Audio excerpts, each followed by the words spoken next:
नमस्कार, मैं रेणु रानी शर्मा, अध्यक्ष त्रिवेणी कला संगम जयपुर।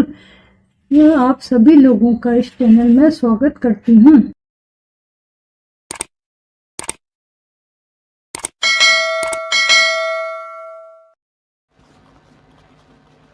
साथियों, आज फिर मैं आपको अपने जीवन में घटित हुई कुछ घटना बता रहा हूँ। वो सबके लिए, आप लोगों के लिए उपयोगी है, खास तौर से आज की पीढ़ी के लिए, क्योंकि उस समय मैं भी जवान था, अभी बूढ़ा तो नहीं हुआ लेकिन आप लोगों के साथ रहते रहते प्रेरणा मिल रही है कुछ काम करते रहने की। तो होता क्या है कि उस समय मैंने लिखा, खूब लिखा, लेकिन कभी कभी लालच ये रहता है ना कि चलो जी आज 2 वीडियो रिकॉर्ड कर लेता हूँ और कभी दूसरे रिकॉर्ड करने का दूसरे को मौका नहीं मिला तो मैं उस दिन इसको लगा दूँगा। तो वो मेरे से एक गलती हुई। गलतियों से कितना सीखता है कि जब ये आदमी की यमलोक की मैंने पोस्ट करी यूट्यूब के लिए, ये यूट्यूब से उठाया मैंने, वापस उसको एडिट किया, तो उसके साथ में आगे तक एक कविता है रिकॉर्ड होती गई और वो इस पे पोस्ट भी हो गई, लगती रही। तो जब मैंने अभी उसको देखा, एडिट किया, तो मुझे लगा कि यार ये तो जो है कविता तो जोरदार है। अब वो मेरे काव्य जो संग्रह स्वर लहरी उसमें शायद है भी नहीं, लेकिन एकाएक कोई खोई हुई चीज़ मिल जाती है तो कितनी खुशी होती है, आप लोग अंदाजा लगा सकते हैं। तो मुझे खुशी हुई, इतनी अच्छी कविता है, इसको अपन एक अलग पोस्ट के रूप में लगाएंगे। तो उस कविता की थीम क्या है कि आज भाई भाई मतलब एक दूसरे के हक को मानना चाह रहा है, एक भाई दूसरे के हक को मानना चाह रहा है। वो ये नहीं देखता है कि मैं बड़ा हूँ तो छोटों के प्रति मेरा कर्तव्य है। कि पहले क्या होता था कि जब बड़ा भाई होता ना संयुक्त परिवार में, तो वो पहले कपड़े अपने छोटे भाइयों के बनाता था, बच्चों के, और उसके बाद में अपने बच्चों के। अपने बच्चों को तो समझा भी देता था, लेकिन कोई ये नहीं कहे कि हमारे ताऊ जी ने हमारे लिए भेदभाव किया है कपड़ों का, चाहे खाना पीना हो और हो, घुमाना हो, किसी भी तरह का हो, शिक्षा में भी, शादी में भी अपने जो भाई थे उनके बच्चों का वो विशेष ध्यान रखता था और अपने बच्चों के लिए वो त्याग कर देता था कभी कभी। ये हमारी संस्कृति कहती है, भारतीय संस्कृति। लेकिन आज हम इसको विस्मृत करते जा रहे हैं।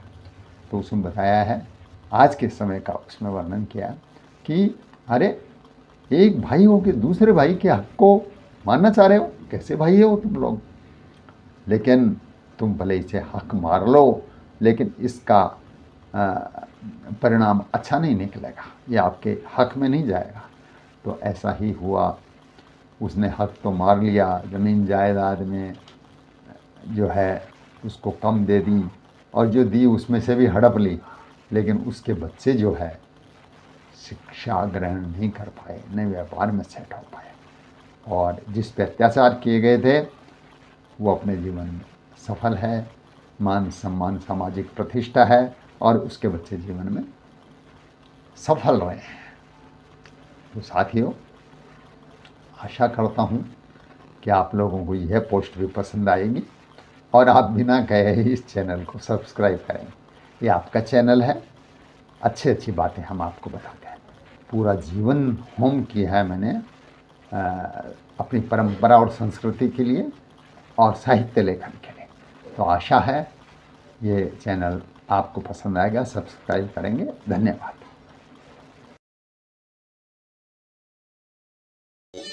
हड़प करे अपनों के हक को कैसा भाई भाई रे, प्रेम त्याग बलिदान कहाँ हो हंत करे ठकुराई रे।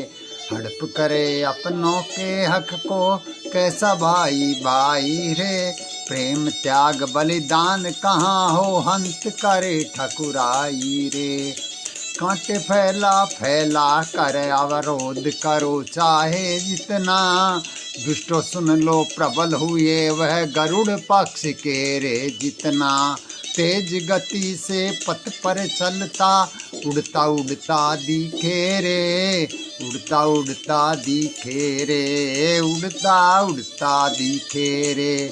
चाहे कितनी दौलत का संचय करके मन में राजी, हो कर सोचो नित ही है दलित दीन और नर नारी, रहे खोप में मेरे सारे दिखे मेरी परछाई, दिखे मेरी परछाई, दिखे मेरी परछाई, परछाई से दहशत होगी छोड़ छोड़ खुद भागेंगे, तब मैं राजा कहलाऊंगा उनके कंधों पर चढ़कर, गोली दागों उनके बंधु बांधव के सिर के ऊपर, नाम मिलेगा उनका मुझको कोई भी ना जाने रे, हड़प करे अपनों के हक को कैसा भाई भाई रे, प्रेम त्याग बलिदान कहाँ हो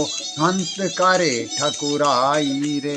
बड़ा बलवान उचारे देखो काल देव यमराज, ठहर मूर्ख प्राणी तुझको मैं आज दिखाऊं चमत्कार, समय बड़ा बलवान उचारे देखो काल देव यमराज, ठहर मूर्ख प्राणी तुझको मैं आज दिखाऊं चमत्कार, चित्रगुप्त जी बोले इस मूर्ख प्राणी का जी नाम, संध्या को आत्मा हरने का पोथी में पूरा अंजाम, लिख कर दें आदेश सुनो रे यमदूतो उस हत्यारे, प्राणी को मारो सोटो फिर गरम तेल के कड़ाहे, भी तैयार करो फिर बांध उनमें उसको डालो रे, सुनो सभी मत रखना मन में दुख देने का बुरा विचार, दीनों की रक्षा करना